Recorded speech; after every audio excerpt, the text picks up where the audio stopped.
పలికిన ప్రతి మాటలో తెలిసెను ప్రేమే ఇలా ముడిపడి వెంటనే నన్ను విడిపోతే ఎలా వదలదు మదిలోన మొదలైన వేదన మరణములోనైన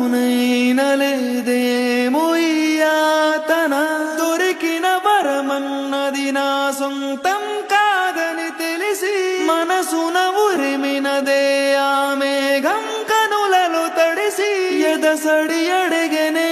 నిలవవే వదలలేను చూడు నిన్నెలా ఒక క్షణమే పద పదమని మనసు ఇప్పుడిలా జతపడమని ఎడు